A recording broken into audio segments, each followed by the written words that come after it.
If you're interested in the story behind the business headlines, check out Big Technology Podcast, my weekly show that features in-depth interviews with CEOs, researchers, and reformers in business and technology. Hi, I'm Alex Kantrowitz.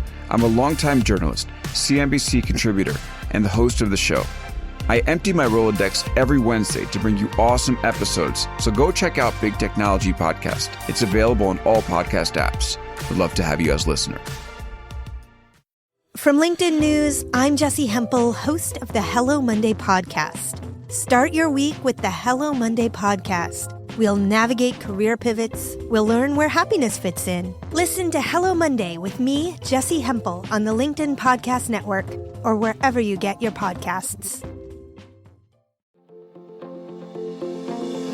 Hello, my friends, and welcome to another exciting episode of Negotiate Anything. Negotiate Anything is produced by the American Negotiation Institute, and with over 3 million downloads and listeners in over 180 countries, listeners just like you have made this the #1 negotiation podcast in the world. I'm Kwame Christian, and I'm the director of the American Negotiation Institute. We're growing, and I want to introduce you to our new team members and new trainers. This will help to give you new, diverse perspectives on negotiation and conflict resolution. That's why I'm excited to let you know that Shane Martin, our head of sales and partnerships, is going to serve as co-host of the show from time to time. We are passionate about providing you with the best content that will help to make your difficult conversations easier, both at work and at home. Lastly, before we get into the episode, I want to remind you that our team conducts negotiation and conflict resolution trainings in the United States and abroad. Our trainings will give you the practical skills you need to resolve conflict, negotiate, lead, and persuade with confidence. Click the link in the description below to learn how we can help to make your difficult conversations easier. And now, let's get to the show. Tari, thanks for joining us today. Thank you so much, Kwame. I'm excited to be here. Yeah, and we are excited to have you, my friend. So how about you get us started by telling us a little bit about yourself and what you do? Thank you. So my name is Tari Murwira. I am originally from Zimbabwe. I've been an immigrant of Canada for close to 8 years now. And I've worked mostly in the nonprofit field. I have a passion for working with newcomers, so immigrants, refugees, and supporting people of color in their journey. The work I've done has been broad in events, research, really finding actionable ways to bring change into our communities. I am the founder of the Ellevate Hub, and at the Ellevate Hub, we seek to bridge the gap between women and their opportunities and their goals. So we look to bring on mentors, coaches, teachers to really, give women that learning that will help them elevate their careers and professional lives.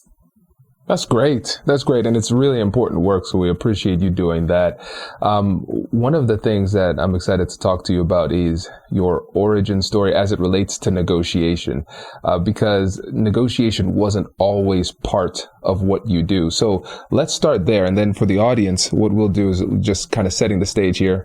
We're going to talk about the value of negotiation and how it can help you to change your life, or since Ellevate Hub is your organization, how negotiation can elevate your life. Who knows? Maybe that might be the title of this episode. Yes. So yeah, how about you tell the listeners how you got started with your fascination with negotiation?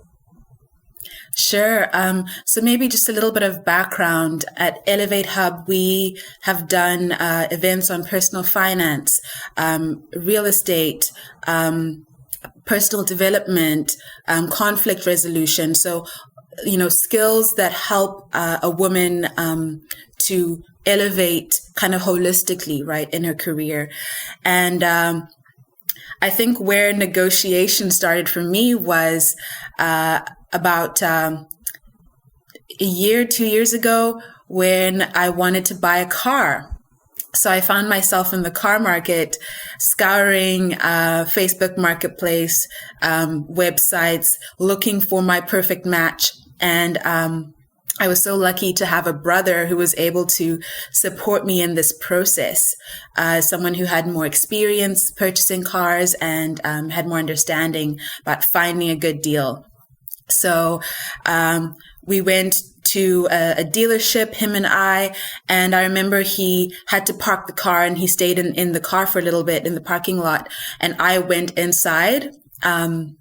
And initially it was just me and the car salesman. And I didn't realize it then, but I was entering my first negotiation, or my first high stakes negotiation. And I was underprepared. I was caught off guard. I was tongue tied.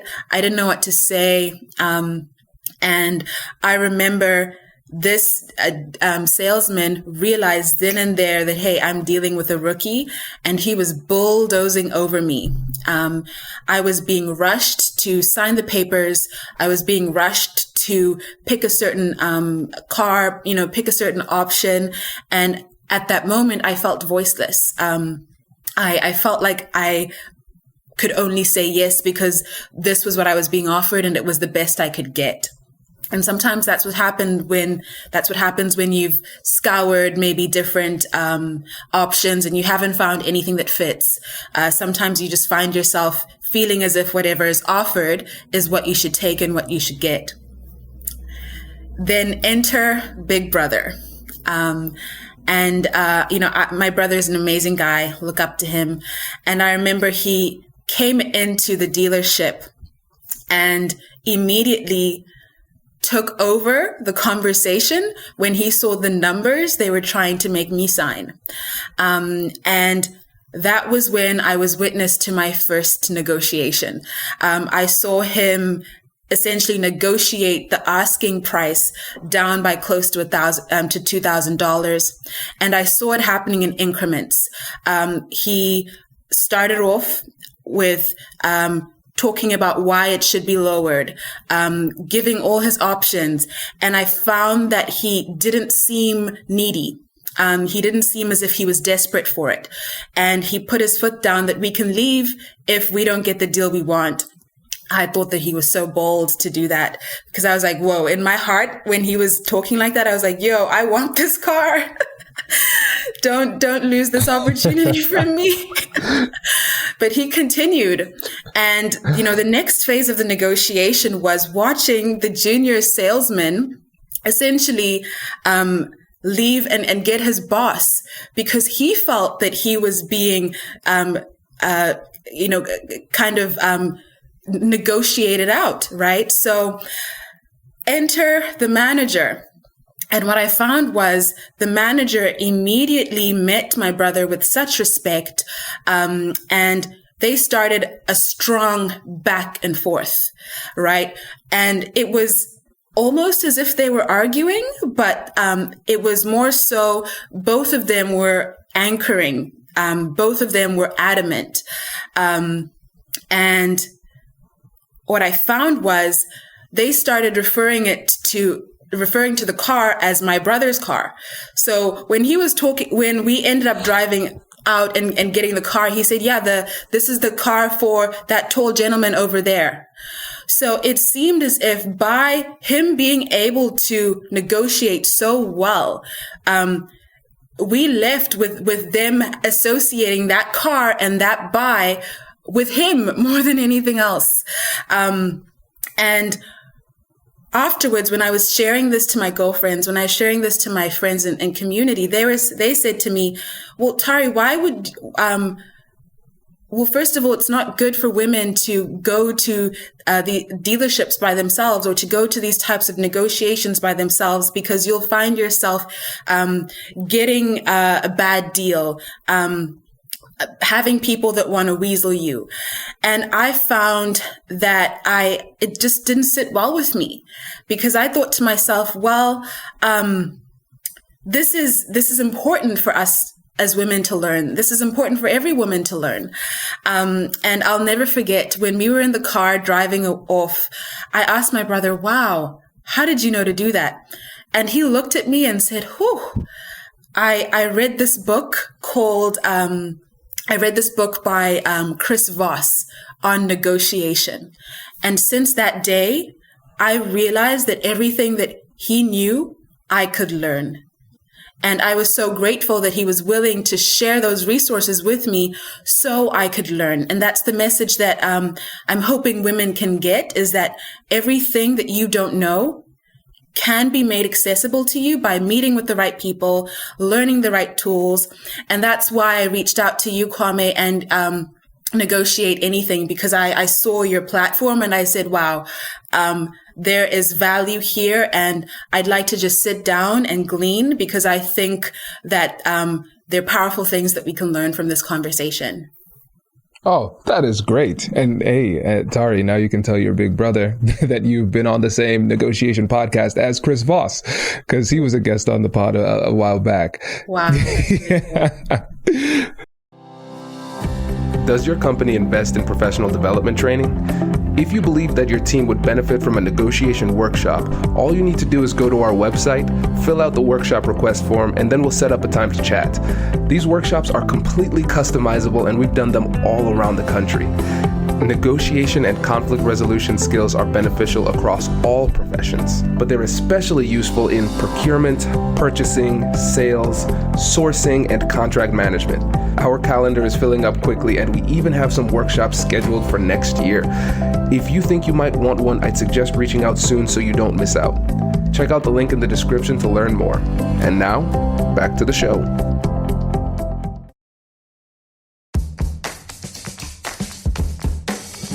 Hey you, I'm Andrew Seaman. Do you want a new job? Or do you want to move forward in your career? Well, you should listen to my weekly show called Get Hired with Andrew Seaman. We talk about it all, and it's waiting for you, yes you, wherever you get your podcasts. Brace the rudders! Raise the sails! Raise the sails! Captain, an unidentified ship is approaching. Over. Roger. Wait, is that an enterprise sales solution? Reach sales professionals, not professional sailors. With LinkedIn ads, you can target the right people by industry, job title, and more. We'll even give you a $100 credit on your next campaign. Get started today at linkedin.com/marketer. Terms and conditions apply. I think this is a great example, and of so many different things. Just first of all, the empowering nature of negotiation. Well, it's not just the fact that you negotiate for yourself, you actually get something, but you feel better, right? You feel better about yourself when you advocate for yourself and stand up for what you believe in, and you stand up for what you want and you believe you deserve. That's important. So I tell people, in negotiation, I think if you approach it the right way, you can't lose. There are certain times, of course, where you do not get what your stated objective is. But if you can end the negotiation, and respect yourself in the process, you win. If you end the negotiation and you say to yourself, I did what I could, and I did the best I could under the circumstances, then you win. And if you end the negotiation and take it as a practice session and you actually improve during the process, you win. So you can win every single negotiation, even if you're not getting the outcome that you wanted specifically in that situation. And so I want to go deeper in this too, because that was your first experience. Now, as somebody who negotiates regularly and encourages other people that you work with, your stakeholders, the women that you serve, you encourage them to negotiate. How has your life changed? Yes. So I think after learning about negotiation, what it's done is it's essentially empowered me and given me agency. And I think that there's a narrative of hopelessness that we can fall into when we don't have the tools and we don't have the knowledge. And I think especially as an immigrant, there might be barriers that we face. And it's things like, well, they might not give me the job because of where I come from. I might not get this because of who I am. But when you learn these tools, I think what it does is it makes you grab hold of life, and it gives you access. So I feel that now, wherever I am, whether that's at a job or something that I want, I look at it as, how can I negotiate my way to that? How can I find a way to advocate for my value at the table, advocate for the value of other women at the table? And what does that look like? Oh, that's great. I love it. I was listening to actually one of your past podcasts, and you talk about the Big 5 personality test. And it's interesting because as someone who has a psych background, I'm really curious about that aspect of your work.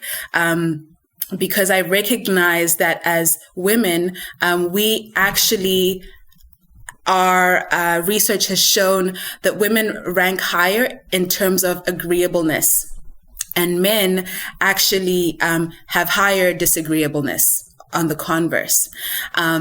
And what the research shows is that this is part of why women are paid less, because men are less likely to agree to a price or a value that they're not comfortable with. Because of the agreeableness of women, we are able to put up with a price of a car that is inflated, put up with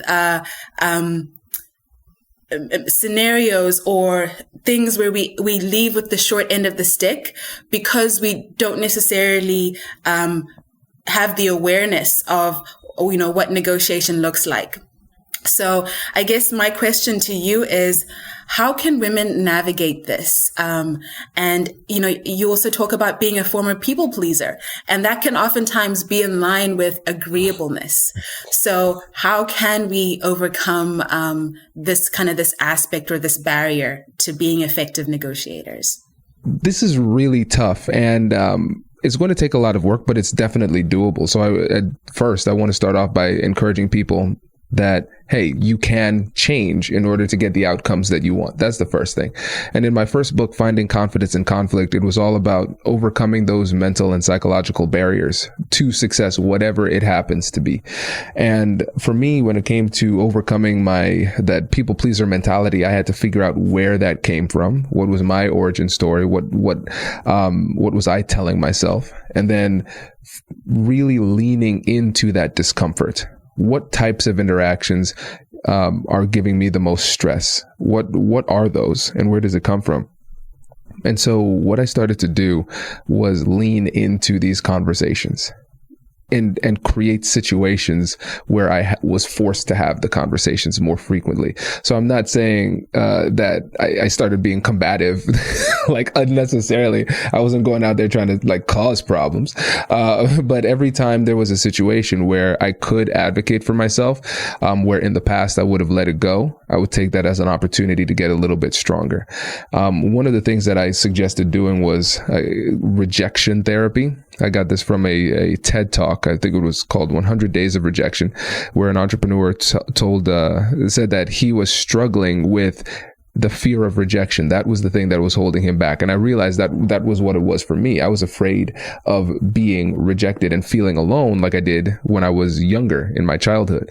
And so he said, all right, so my goal is for the next 100 days, I am going to ask for things that I do not believe I will get.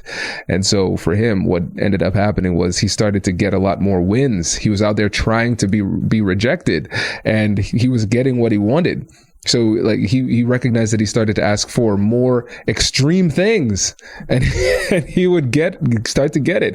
And the same thing happened to me when I was doing it. And I started to realize, wait, what kind of life have I been living all this time? What have I been doing? Because I'm realizing that there are two lives: the lives we're currently living, and then the life we could live if we start to overcome our fears and do what we're afraid of doing.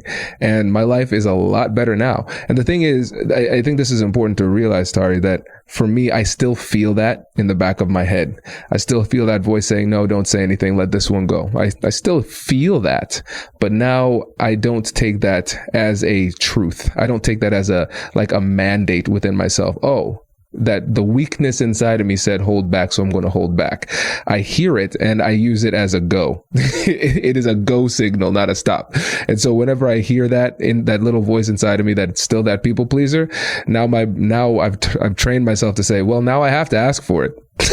That's the rule.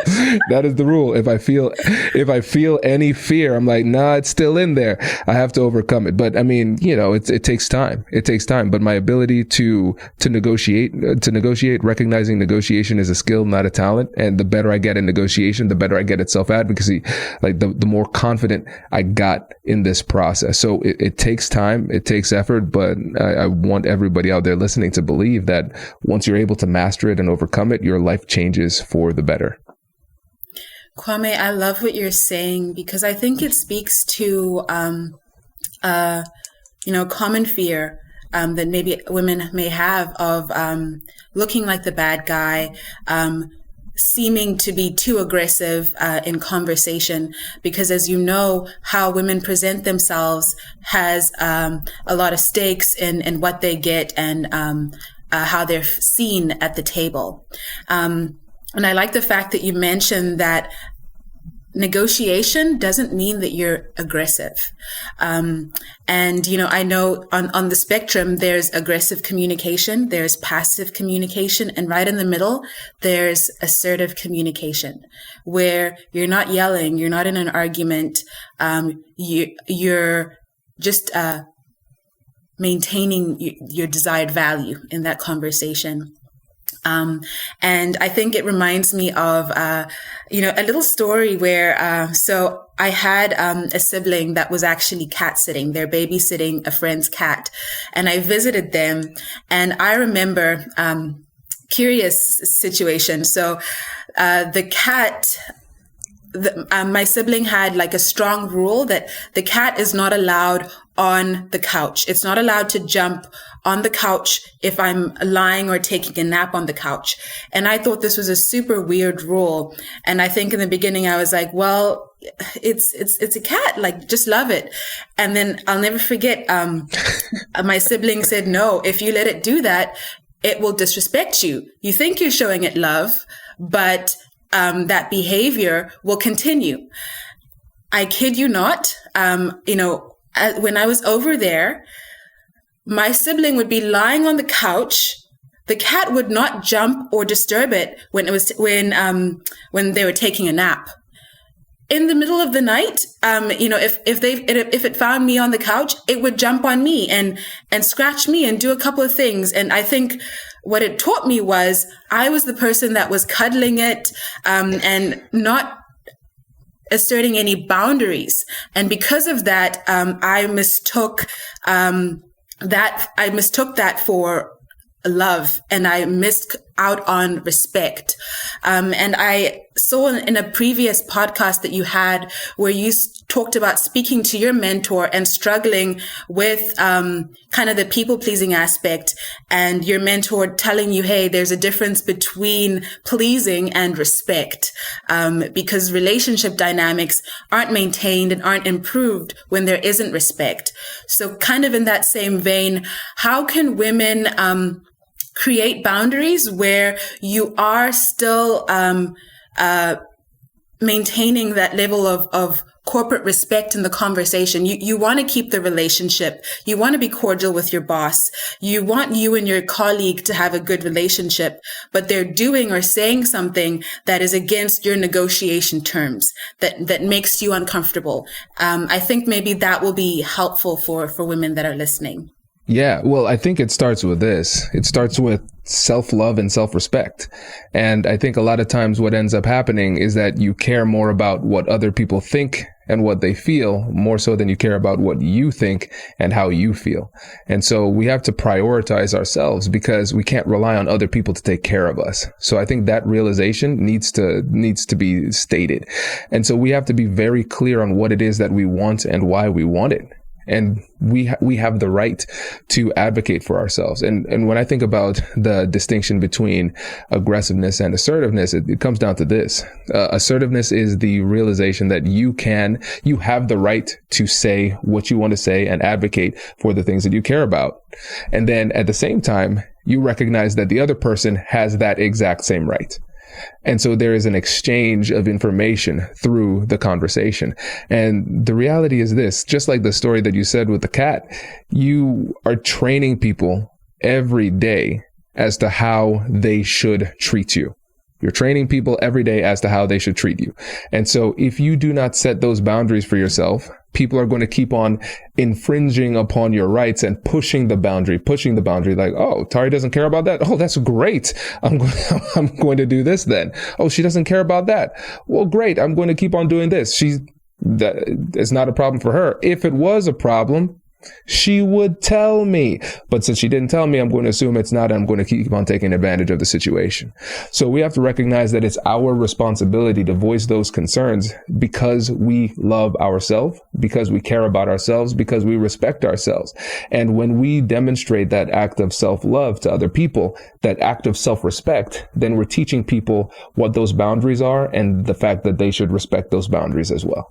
Kwame, thank you for the example that you've just brought up. And I think it segues into my next point, which is to do with intimidation. So perhaps for the woman who feels intimidated to go to the corner office and speak to her boss, to be in that meeting speaking to executives, what tools can you give her and provide her to move past that feeling of intimidation? Yeah, so this one isn't easy either, Tari. So here's the thing. When we think about intimidation, we have to recognize really what it is. Let's break it down to like a psychological level. So intimidation will create it's going to be a different emotional cocktail for different people. Maybe it makes somebody feel afraid. Maybe it makes somebody feel very agreeable, so they get more passive, right? Whatever it is, the intimidation will have some kind of impact on you. So the first thing is we have to understand what our particular, what our tell is. Like, how is it pressure or intimidation going to impact us? It's different for different people. Sometimes if they feel intimidated, they get very aggressive and then they fight back. And the person who was intimidating was not trying to be intimidating. And then the person who was intimidated seems like the bully, right? And so we have to recognize the impact it's having. Like that's really important because it's different for different people. The next thing that we have to realize is that through more practice having these higher level conversations, you will feel less intimidated. So there's something called habituation. And this is the human ability to adjust to difficult circumstances. And so I'll give an extreme example. In the book, Man's Search for Meaning by Viktor Frankl, who was a psychiatrist who was in Auschwitz, Germany.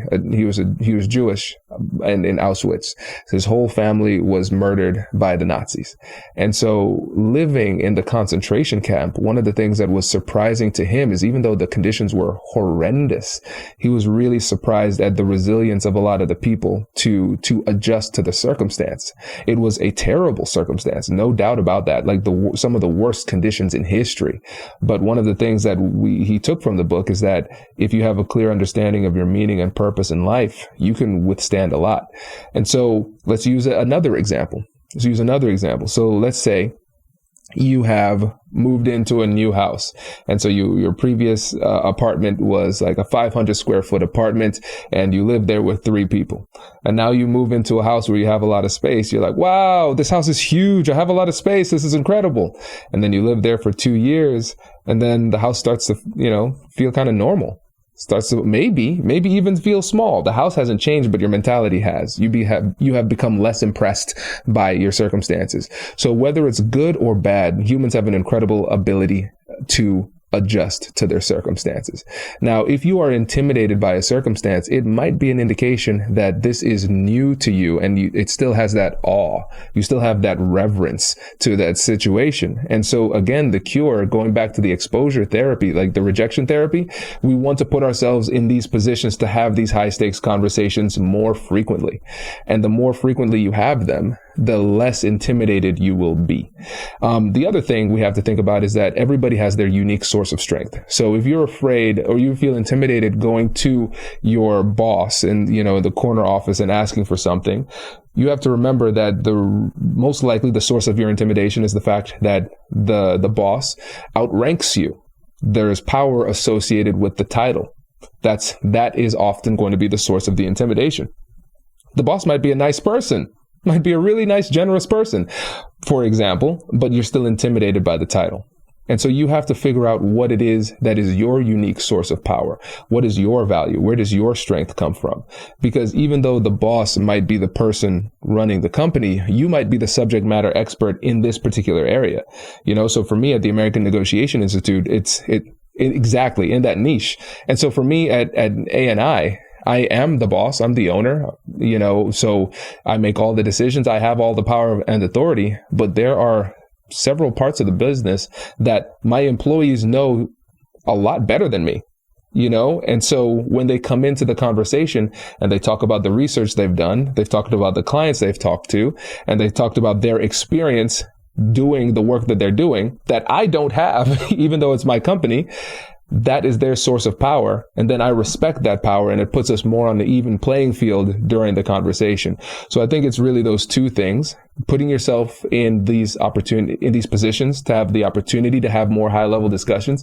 And then the second thing would be taking some time beforehand in your preparation and figuring out what your unique source of power is. And for the listeners out there who have heard this spiel a lot, I'm going to do it again. Make sure you download those free guides, because if you take the time to download the free guides by going to AmericanNegotiationInstitute.com/guide, you can get access to all of those free guides. And by simply taking the time to prepare, that will make you feel more confident, more empowered, and ready, and less intimidated in your difficult conversations. Yeah, and I definitely do want to plug your resources because I've seen it myself. Your company and organization is so generous with this type of information, and I think that it's so useful for women to tap into. Kwame, you've given so many gems, and I think another question that I had, which kind of segues from our discussion, is I see from your company that you do have a lot of gender diversity, and it's amazing to me to see so many women on your team. As you train them and as you are, providing your group with these skills, what are common pitfalls that you see women fall into when it comes to negotiation? When you're looking at it from a gendered point of view, what are you seeing women do wrong, or things that women should watch out for, which are maybe common pitfalls? I think it's this. When it comes to these difficult conversations, that is a really good question. Let me think through my response. Let me explain the hesitation here. And Simone, don't edit this. I want people to feel the hesitation. So as I'm thinking through this, first thing is I don't want to come off as mansplaining. Like, oh, Kwame, know-it-all man coming in and telling us what to do. No, I don't want that. I don't want to give that vibe. That's not where this is coming from. Yeah. I'm trying to think to the people, like the people who are on my team, because let's talk about bias here. Bias often comes from experience, like your lived experience. And so what's interesting and what's causing this hesitation is because there's a dichotomy between the research that I've studied as it relates to negotiation, as it relates to gender dynamics in negotiation, and what I have experienced in my time being a negotiation expert. Because like you said, the majority of people on my team are women. And they're all great negotiators, very strong negotiators. And so I think what has happened in a lot of these cases is that they have overcome what is often a self-fulfilling prophecy, where they believe that, hey, I can do this. And so they do. I'll give you actually a sneak peek, Tari. I think you'd like this. In my next book, How to Have Difficult Conversations About Race, I introduce a concept that I have kept private for a long time, but because it sounds weird, but we'll see. You tell me what you think. I call it a helpful fiction. A helpful fiction. It's something that I know is not true, but I choose to believe it anyway because it helps me. Right. And so one of the helpful fictions that I have is that now, because of how much time I've put into this, I believe that I can negotiate, communicate with, and persuade anybody I talk to. I know I can. That's my belief. Now, Is that necessarily true? There might be somebody who just shuts down and doesn't talk to me. That's true, but I choose to believe otherwise. And that leads to behaviors that are more empowering, right? Because since I choose to believe that, it puts me in a position to where I will take those actions that put me in the best position to succeed, because I'm focused on what it takes to succeed instead of saying, oh, because I'm a black man, or because I am a man, whatever the self-fulfilling prophecy might be, because I am who I am, or because they are who they are, they will not listen to me, they won't respect me, those type of things. I instead choose to believe the helpful fiction. No, I can win every negotiation. No, everybody loves me. I can communicate with anybody. And then it makes it more likely for that to be the case. I think kind of an overarching takeaway I'm getting from what you're saying is that it's not about ability, it's about practice. It's about that continued exposure that hones your skills and that kind of builds up those, that confidence or whatever the case may be. Exactly. I call it the positive cycle of confidence, because if you take positive action, it makes it more likely for you to get the outcome that you want. Once you get the outcome that you want, you feel more confident. And confidence is an emotion that leads you to take positive action. So you take more action, right? And so the flywheel keeps on turning. And so that's the positive cycle of confidence. But it starts with action. It starts with belief, and then you take the action, and then good things happen because of it. That's really what it comes down to. Yes. What would you say, for example, for personality types? And I love that you speak about this in your work, because, we have people that are quiet or naturally loud, naturally direct or more challenging. What pitfalls are you seeing on both spectrums, where you have your introverts during negotiation and you also have your extroverts? And I know you also talk about how introverts, being introverted is actually a pro. It's actually a skill when it comes to negotiation, which was very interesting for me to hear. Yeah. And if you identify as an introvert, we have a free introvert's guide to negotiation that you should check out at our website. But yeah, this is really important. I think it's important in terms of self-reflection, understanding yourself, self-awareness. What is my personality type? When we think about the big 5 personality types, we have openness to experience, conscientiousness, extroversion, agreeableness, and neuroticism. And everybody's going to be on a spectrum on each of these 5 dimensions. So where do we sit there? It's important to know that, because there'll be different ways that you approach the conversation that might feel more natural to you. The other thing is, once we recognize what our personality type is, we're going to recognize a couple of things. First, we're going to realize that there are going to be some pros, like you said, and there are going to be some cons under certain circumstances. And so once you recognize that, you'll be able to make better reads, because there's a difference between facts and feelings, but in the moment, they feel the same way. And so you might say to yourself, nah, I don't want to, I'm not going to push it. I don't want to do that. But if you recognize, oh, I'm higher on the agreeableness side of the spectrum, that might not be a legit read. That might not be a true analysis. That might just be my feeling because I'm more agreeable. And so in those moments when it's time to say yes or no and agree, somebody who's more agreeable should probably slow down the decision-making process, because in that moment, they'll probably feel pressure to agree. Yes. So when you feel yourself trying to just agree or come to that mutual point, you're saying kind of hold back, take some more time. Exactly. And so for me, a lot of times, because I still, like I said, I still have that people pleaser inside me. If it's a really heavy conversation, my rule is I don't make a decision in that call, in that meeting, whatever it happens to be. I'll gather the information. I'll think it through. I'll talk to colleagues to make sure I'm reading it the right way. And then I'll make my decision the next day or later that day. Now, let's say you're somebody who's more extroverted. And so somebody's talking and you say, no, I need to say something right now. You hear that voice. No, I got to jump in right now. I got to tell them everything. It's like, say something. Yeah. So it's like, is that the right thing for me to do right now? Or is that, my personality type kind of pushing me to do that? So I think the more self-awareness you have, the more you'll be able to understand the different pulls that you feel during the conversation. And also recognize this too. Like one of my good friends, Beth Buelow, who had her podcast used to be called, or still is called, the Introvert Entrepreneur. And she has a book by the same title. She's like, yeah, I am an introvert, but I recognize that sometimes I need to extrovert. She uses the term extrovert as a verb. So she says there will be times where I need to muster up more energy to be more extroverted in that moment.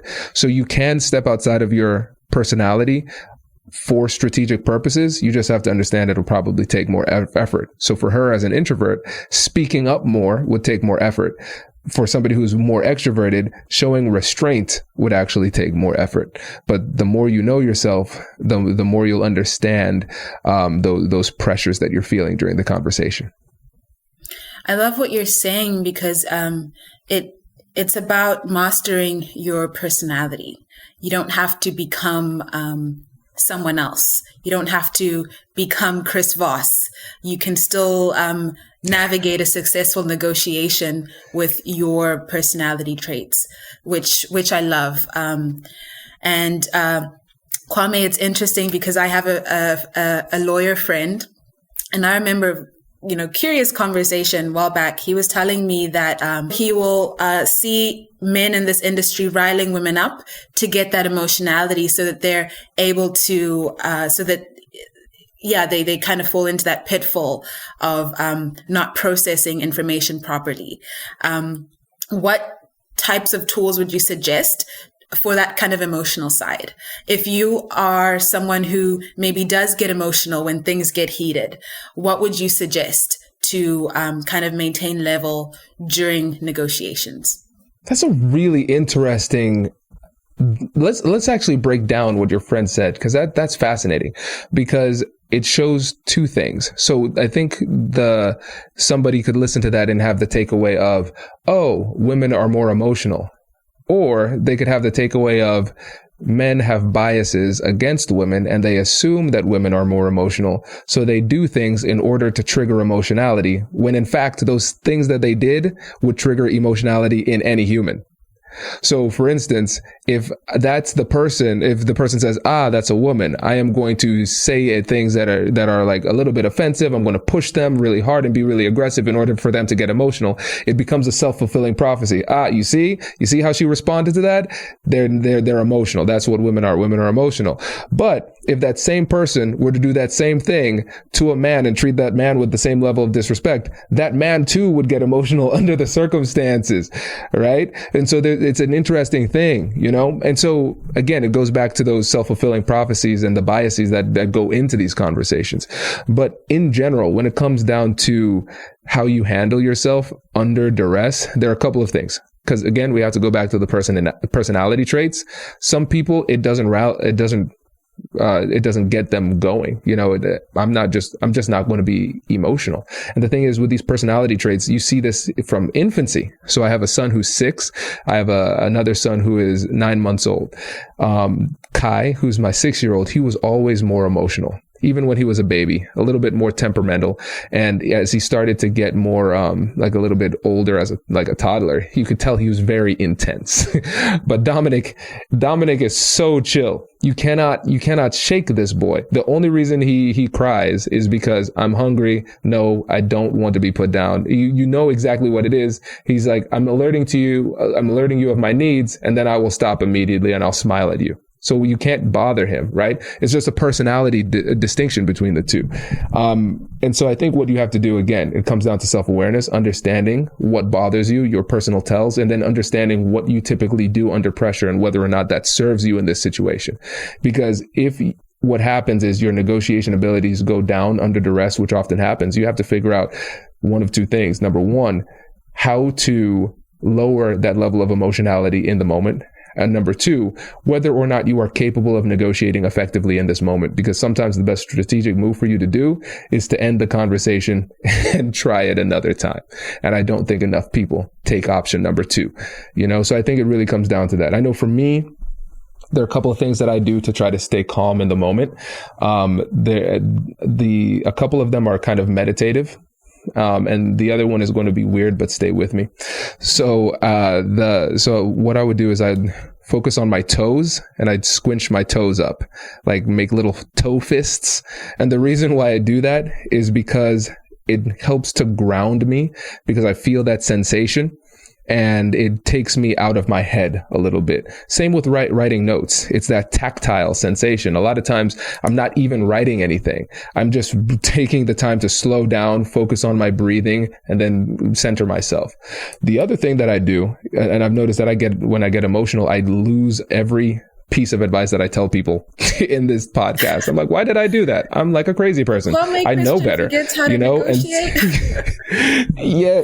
And so this is the weird part, Tari. What I say is like, if I was somebody else and I was actually being their negotiation coach in this moment, what would I tell this person in that moment? And it helps me to step back and realize, oh yeah, you were off. You were not thinking straight. And it takes, it's a hit on the ego, because I like to think, oh yeah, man, Kwame, I'm chill. I'm always chill. That's not true. That's not true. And so when I'm humble enough to accept, Kwame, you're not thinking straight. Kwame, you need to do what you teach other people to do. It helps me to get back into the zone. Or if anybody can't handle it, they should just take the time to, regroup. There's no shame in that. There's no shame in that. Yes. Kwame, I know that you have to go soon. So before we end our podcast, I just wanted to maybe if you could leave us with 3 tips on negotiation that you could leave us all with. That would be awesome. Yes. So the first one is just keep on taking action.